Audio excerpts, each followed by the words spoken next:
चलिए, स्वागत है आप सभी का IH स्टडी जोन के इस यूट्यूब चैनल में। देखिए, पिछली वीडियो में मैंने आपको एपी के प्रथमेन पदों के योग के बारे में बताया था, यानी कि हमारा पिछला टॉपिक जो था समानांतर श्रेणी का था, एपी था। अब आज हम उपस्थित हैं आपके सामने एक नया टॉपिक लेकर के, जिसका नाम है निर्देशांक ज्यामिति, जिसको कोऑर्डिनेट ज्योमेट्री इंग्लिश में बोलते हैं। ठीक है, तो देखिए, इसमें हम धीरे धीरे एक एक पद के बारे में इसमें हम पढ़ेंगे कि निर्देशांक ज्यामिति क्या है। ठीक है, और इसमें कौन कौन से टर्म आते हैं, एक एक करके हम आगे देखेंगे। ठीक है, सबसे पहले इसका हम डेफिनेशन देखेंगे। ये देखिए, परिभाषा लिखा है, गणित की वह शाखा। क्या है? गणित की वह शाखा, यानी कि निर्देशांक ज्यामिति भी एक गणित की शाखा है, ब्रांच है। तो कह रहे गणित की वह शाखा जिसमें किसी समतल पर, यानी कि निर्देशांक ज्यामिति जो है ये, इसको अध्ययन हम किस पे करते हैं? प्लेन पे करते हैं, समतल पे करते हैं। ठीक है, कोई भी चीज इसके अंदर आएगा, कोई भी बिंदु होगा, सभी का अध्ययन जो होगा किस पे होगा? एक समतल पे होगा। ठीक है, तो कह रहा है जिसमें किसी समतल पर बिंदुओं की स्थिति को दो संख्याओं से परिभाषित किया जाता है। यानी कि किसी भी बिंदु की स्थिति को जो है उसको दो संख्या से हम क्या करेंगे? दर्शाएंगे, परिभाषित करेंगे। ठीक है, यानी कि निर्देशांक ज्यामिति के अंदर किसी भी बिंदु को परिभाषित करने के लिए हम कितने बिंदुओं को लेंगे? दो बिंदुओं को लेंगे। ठीक है, तो वही कह रहा है कि बिंदुओं की स्थिति को दो संख्याओं से परिभाषित किया जाता है। क्या कहलाता है? निर्देशांक ज्यामिति कहलाता है। ठीक है, यानी कि इसके अंदर कोई भी बिंदु हो, अगर उसको दर्शाना हो, उसको परिभाषित करना हो, ठीक है, तो उसको हम क्या? दो संख्याओं से दर्शाएंगे। ठीक है, और वो दो संख्याएं क्या क्या होती है तो आगे हम देखेंगे। अगला टॉपिक है हमारा नियामक या निर्देशांक। क्या है? नियामक या निर्देशांक। ठीक है, तो इस नियामक या निर्देशांक क्या है? तो देखिए, ये लिखा है निर्देशांक ज्यामिति में जब भी नियामक पद आएगा, किसके अंदर आएगा? निर्देशांक ज्यामिति में। तो कह रहा है निर्देशांक ज्यामिति में किसी बिंदु को ठीक है दो स्वतंत्र वास्तविक संख्याओं से दर्शाया जाता है। ठीक है, यानी कि जिन दो वास्तविक संख्याओं से दर्शाया जाता है वो, तो उन संख्याओं को इस बिंदु का निर्देशांक कहते हैं। ठीक है, यानी कि निर्देशांक ज्यामिति के अंदर किसी बिंदु को दो वास्तविक संख्याओं से, ये वास्तविक संख्या कहिएगा सर, कोई काल्पनिक संख्या भी होता है? बिल्कुल होता है। जब आप लोग +2 कीजिएगा, ISC कीजिएगा, तो मैथ के अंदर आपको कॉम्प्लेक्स नंबर मिलेगा, तो उसमें काल्पनिक संख्या आपको मिलेगी। लेकिन अभी तक 10 तक जितनी संख्याएं हम लोग को पढ़नी है वो सभी जो है वास्तविक संख्याएं होती है। ठीक है, तो वही कह रहा है कि निर्देशांक ज्यामिति में किसी बिंदु को दो स्वतंत्र संख्याओं, ठीक है, से दर्शाया जाता है, तो उन संख्याओं को उस बिंदु का निर्देशांक कहते हैं। उस बिंदु का निर्देशांक कहते हैं। अब देखिए, उस बिंदु का निर्देशांक हम कैसे कहते हैं। ठीक है, इसके लिए हम क्या करेंगे? इसे हम मिटाते हैं।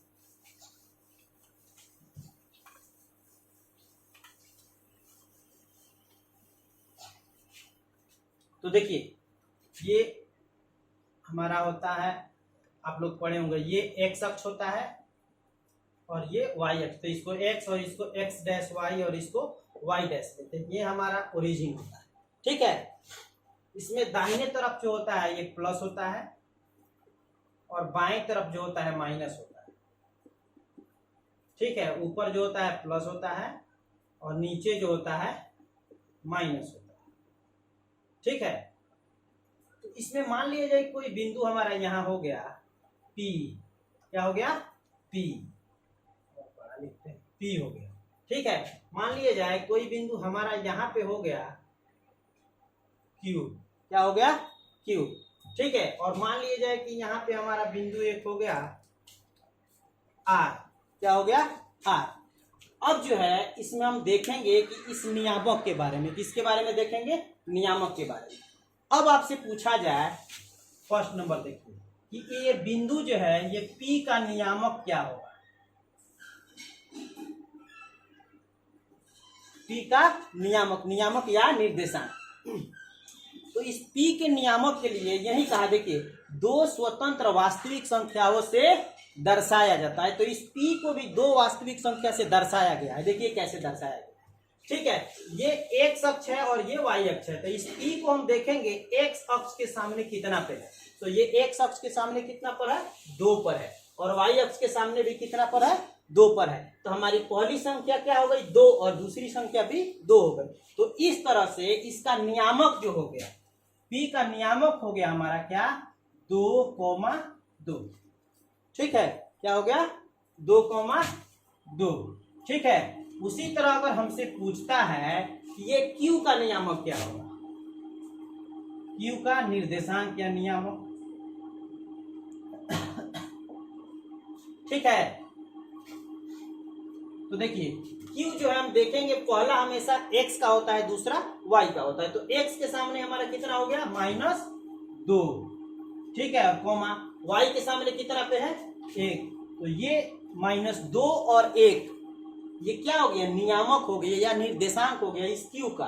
ठीक है, आपसे पूछ दे कि R का नियामक, R का नियामक, तो R देखेंगे हम x के सामने कितना पे है, 3 पे, और y के सामने माइनस। ठीक है, तो इस तरह से R का नियामक कितना हो गया, 3 - 3। तो वही कह रहा है कि किसी भी बिंदु को दर्शाने के लिए कितनी वास्तविक संख्याओं, 2 स्वतंत्र वास्तविक संख्याओं को लिया जाता है, तो वो दोनों संख्याएं जो है उसका नियामक कहलाती है। जैसे देखिए P का अगर हमको दर्शाना हो तो 2 संख्या हमने कौन कौन लिया, 2 लिया और फिर 2 लिया, और इन्हीं 2 को हम क्या कहते हैं, नियामक कहते हैं। तो ये हमारा P का नियामक होगा, ये Q का नियामक होगा, ये R का नियामक होगा। ठीक है, उसी तरह अगर कोई भी संख्या हो कहीं भी ले लीजिए, मान लिया जाए कि यहाँ पे हम ले लें, ठीक है, इसको Z ले लें। ठीक है, क्या ले लें, Z ले लें। ठीक है, तो आपसे पूछा जाए Z का नियामक, इसका नियामक, तो Z का नियामक, तो आप क्या करेंगे, Z के नियामक के लिए हम क्या करेंगे, पहले x के सामने देखेंगे कितना पे है, -2 पे, और y के सामने कितना पे है, -2 के। तो इस तरह से Z का नियामक हमारा हो गया -2,2। ठीक है, आ रहा है समझ में। ठीक है, कोई भी प्रॉब्लम होगी आप लोग कमेंट करके जरूर बताइएगा। ठीक है, तो इस तरह से ये हमारा होता है निर्देशांक ज्यामिति का नियामक। ठीक है, यहाँ तक क्लियर। अब जो है हम लोग अगले टॉपिक में चलेंगे। ठीक है, चलिए अगला टॉपिक हमारा है मूल बिंदु, जिसको हम लोग ओरिजिन बोलते हैं। मूल बिंदु क्या है, इसको हम देखेंगे। तो इसको हम लिखेंगे एक्स अक्ष तथा वाई अक्ष के कटान बिंदु को हम मूल बिंदु कहते हैं। मूल बिंदु कहते हैं। ठीक है, और मूल बिंदु का निर्देशांक जो होता है, मूल बिंदु का नियामक 0,0 होता है। ठीक है, ये ओरिजिन, ये आपको मूल बिंदु, बहुत इंपॉर्टेंट क्वेश्चन है, क्योंकि ऑब्जेक्टिव में आता है कि मूल बिंदु का निर्देशांक निम्नलिखित में से होता है। ठीक है, 4 ऑप्शन आपको दे देगा। ठीक है, आप तो जानते हैं कि अब 50% ऑब्जेक्टिव हो गया है। तो इसमें जो है आपको कह रहा है कि ओरिजिन क्या है, मूल बिंदु क्या है। तो कह रहा है एक्स अक्ष तथा वाई अक्ष के कटान बिंदु को। ठीक है, यानी कि एक्स अक्ष और वाई अक्ष जिस बिंदु पर काटते हैं उस बिंदु को हम क्या कहते हैं, मूल बिंदु कहते हैं। जैसे देखिए ये हमारा होता है एक्स अक्ष, क्या होता है, एक्स अक्ष, और ये होता है हमारा वाई अक्ष। ठीक है, तो ये एक्स अक्ष और ये हो गया हमारा वाई अक्ष, और एक्स और वाई कहाँ एक दूसरे को यहाँ पे काटना है। तो इसी बिंदु को हम क्या कहेंगे, मूल बिंदु कहेंगे। क्या कहेंगे, मूल बिंदु कहेंगे। और मूल बिंदु का निर्देशांक जो होता है 0,0। ठीक है, चलिए अगला टॉपिक है हमारा निर्देशांक अक्ष। निर्देशांक अक्ष किसे कहते हैं। ठीक है, तो कह रहा है कि मूल बिंदुओं से गुजरने वाली 2 लंबवत रेखाओं को निर्देशांक अक्ष कहते हैं। यानी कि मूल बिंदु अभी मैंने आपको बताया। ठीक है, जैसे देखिए, ठीक है, तो ये होता है हमारा, ये x, ये o और ये x डैश, ये y, o और ये y डैश। तो इसमें कह रहा है कि मूल बिंदु, तो मूल बिंदु तो हमारा यही हुआ। तो कह रहे हैं मूल बिंदु से गुजरने वाली 2 लंबवत रेखाएं, यानी कि कौन कौन रेखा है, ये रेखाएं और फिर ये रेखाएं क्या कर रही है, मूल बिंदु से गुजर रही है। तो इन दोनों रेखाओं को हम क्या कहते हैं, निर्देशांक अक्ष कहते हैं। ठीक है, जैसे कि ये रेखाएं हमारी हो गई X dash O X, X dash O X, इसको हम कहेंगे एक्स अक्ष।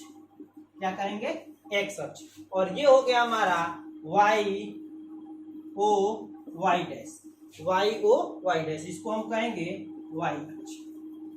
ठीक है, तो इस तरह से दो अक्ष होता है, एक्स अक्ष और वाई अक्ष, और ये दोनों कहां से गुजरता है, तो मूल बिंदु से गुजरता है। ठीक है, इसीलिए कहा कि मूल बिंदुओं से गुजरने वाली दो लंबवत रेखाओं को निर्देशांक अक्ष कहते हैं। ठीक है, नोट कीजिए। चलिए अगला टॉपिक है हमारा एक्स निर्देशांक या भुज। ठीक है, यह है हमारा किसी बिंदु की वाई अक्ष से दूरी उस बिंदु का भुज कहलाती है। और यह है वाई निर्देशांक या कोटि, किसी बिंदु की एक्स अक्ष से दूरी उस बिंदु का कोटि कहलाती है, या कोटि को हम वाई निर्देशांक कहते हैं। ठीक है, देखिए ये हमारा होता है ये X, X dash, Y, Y dash. ठीक है, तो कह रहा है किसी बिंदु की वाई अक्ष से दूरी, तो ये हमारा वाई अक्ष है। ठीक है, तो वाई अक्ष से दूरी हमारा कौन सा है, यही ना, एक्स अक्ष है। ठीक है, तो वाई अक्ष से दूरी हमारा क्या है, एक्स अक्ष है, और एक्स अक्ष से दूरी कौन है, हमारा वाई अक्ष है।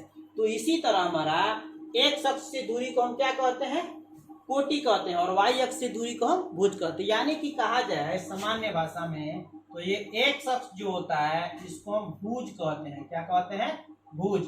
और ये जो आता है आपको वाई अक्ष, इसको हम कोटि कहते हैं। क्या कहते हैं, कोटि कहते हैं। ठीक है, यानी कि एक्स अक्ष को भुज और वाई अक्ष को कोटि।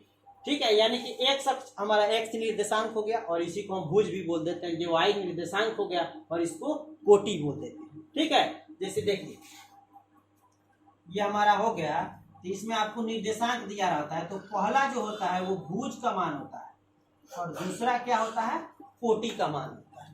ठीक है, कोई भी निर्देशांक दिया हो उसमें पहला भुज का मान होता है और दूसरा कोटि का मान होता है। जैसे इसमें देखिए ये पहला भुज हमेशा एक्स का मान होता है, और कोटि हमेशा वाई का मान होता है।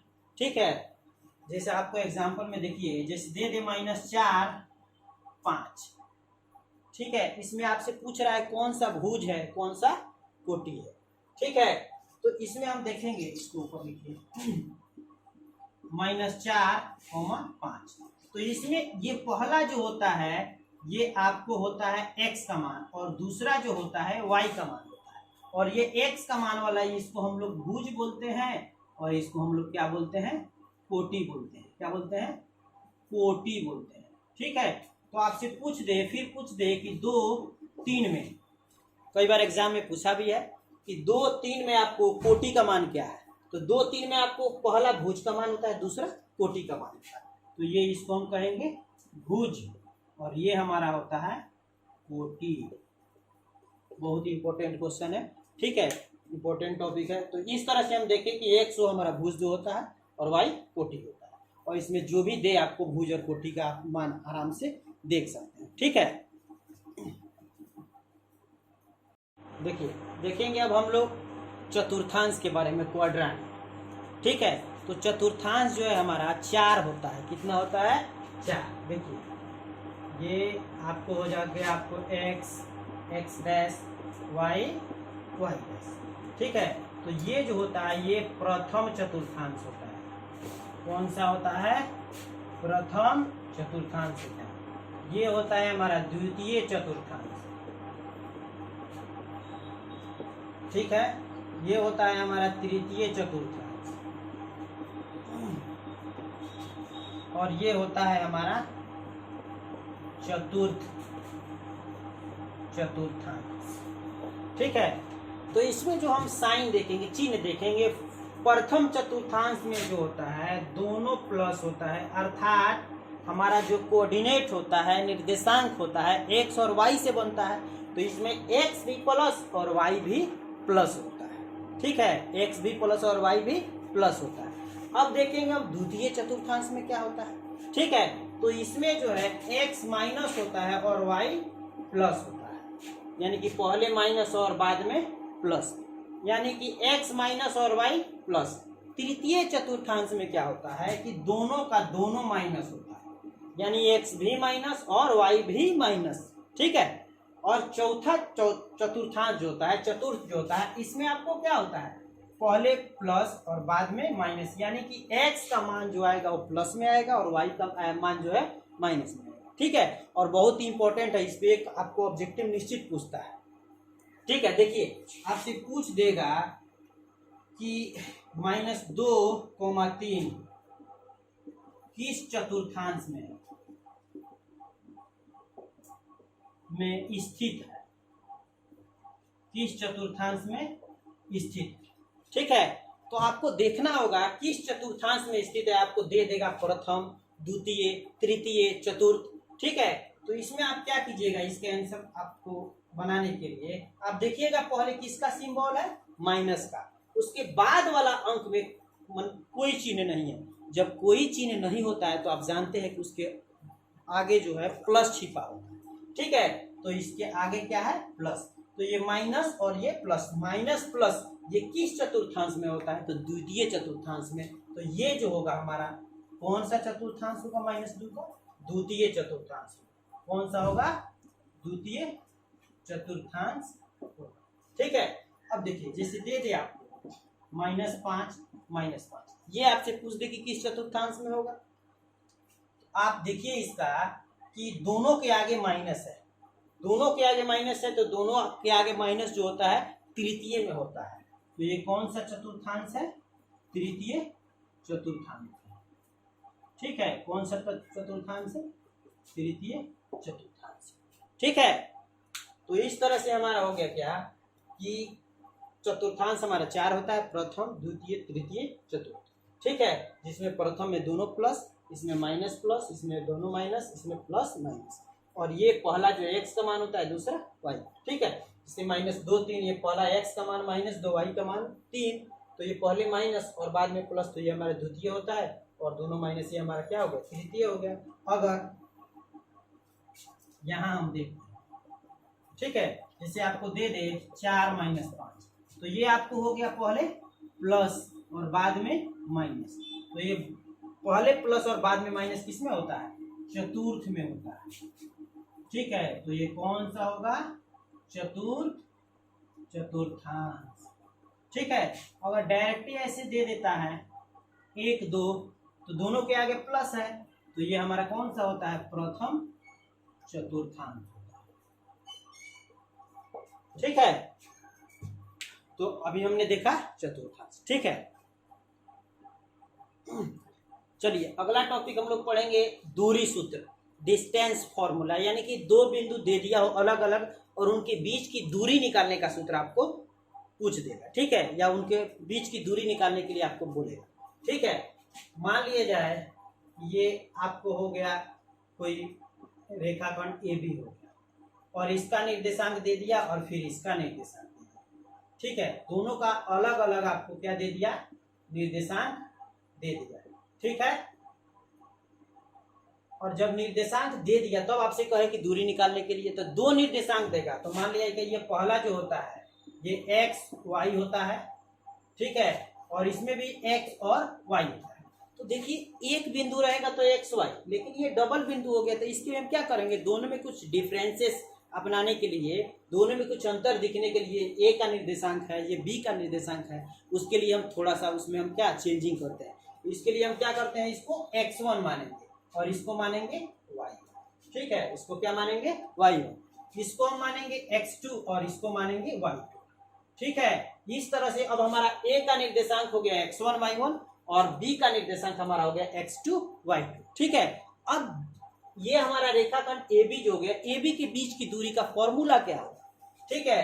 तो इसके लिए हमारा फॉर्मूला होगा x2 - x1, x2 में से x1 को घटाएंगे और उसके बाद होल स्क्वायर करेंगे, प्लस y2 - y1 और इसको करके स्क्वायर करेंगे और इस पे रूट चढ़ाएंगे। तो इसका फॉर्मूला हो गया √x2 - x1 का whole square plus y2 - y1 का होल स्क्वायर, ठीक है। या इसको हम ऐसे भी लिख देंगे x1 - x2 का whole square plus y1 - y2 का होल स्क्वायर, ठीक है, ये हमारा दूरी सूत्र हो गया। क्या हो गया? दूरी सूत्र हो गया। ठीक है, अब आपसे जो है इस फॉर्मूला पे क्वेश्चन पूछ सकता है। जैसे एक एग्जांपल हम लोग लेते हैं, कह रहा है आपको 2 3 तथा 4 1 के बीच की दूरी निकालें। ठीक है, आपसे पूछ रहा है कि बिंदु जो है आपको 1 2 3 है और 1 4 1 है। ठीक है, इसके बीच की दूरी आपसे कह रहा है निकालने के लिए। तो इसके बीच की दूरी देखिए कैसे निकालेंगे। ये हमारा हो गया, जिसको हम मानेंगे x1, इसको मानेंगे y1, एक्स वाई, और ये भी हमारा हो गया एक्स वाई, ये x2 ये y2। तो हमारा जो दूरी होता है इसका फॉर्मूला हमने देखा कि x2 माइनस x1, तो x2 हमारा कितना है 4 और माइनस x1 कितना है 2 और इसका होल स्क्वायर, प्लस y2 कितना है 1 माइनस y1 कितना है 3, इसका होल स्क्वायर और इस पे 2।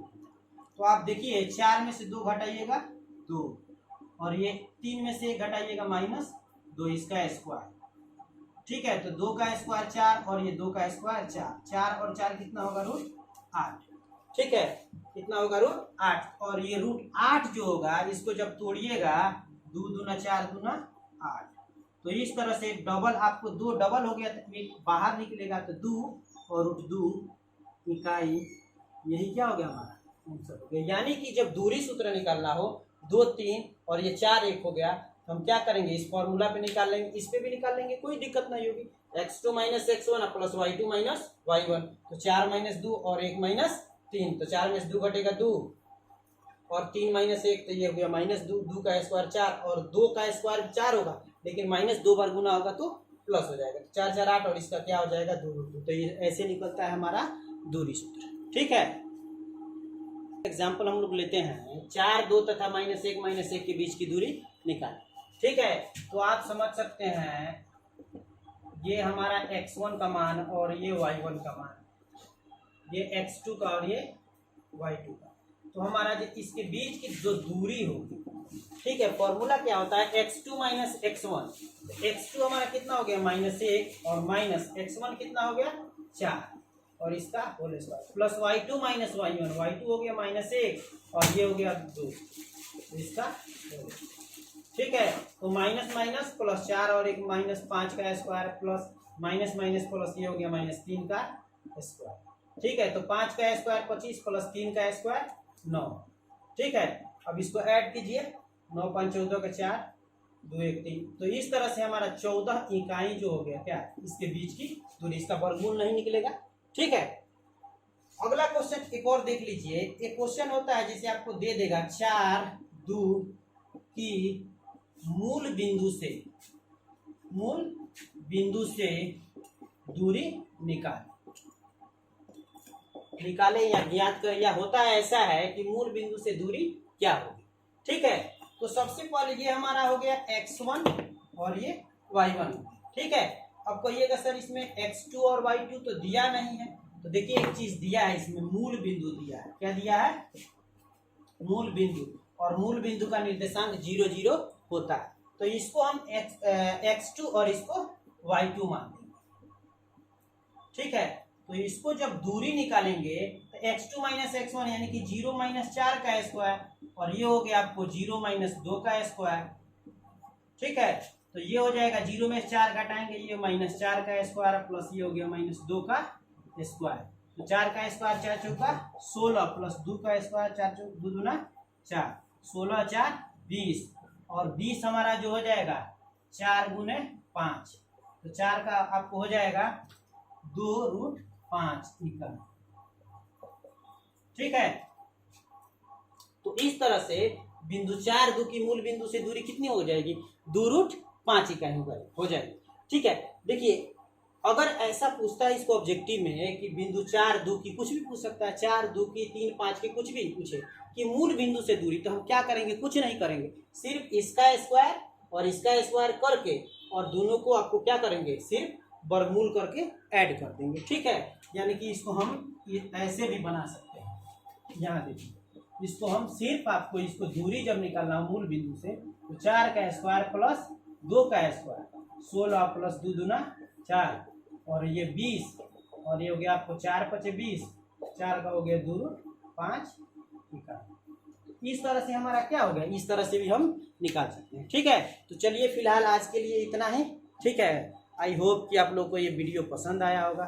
ठीक है, तो चलिए मिलते हैं एक अगले वीडियो में। तब तक के लिए आप हमारे इस IAS स्टडी जोन को लाइक कीजिए, सब्सक्राइब कीजिए और इस लॉकडाउन में इस वीडियो को ज़्यादा से ज़्यादा बच्चों तक पहुँचाइए ताकि वो बच्चे भी अपना अध्ययन कर सके और इसका फ़ायदा उठा सके।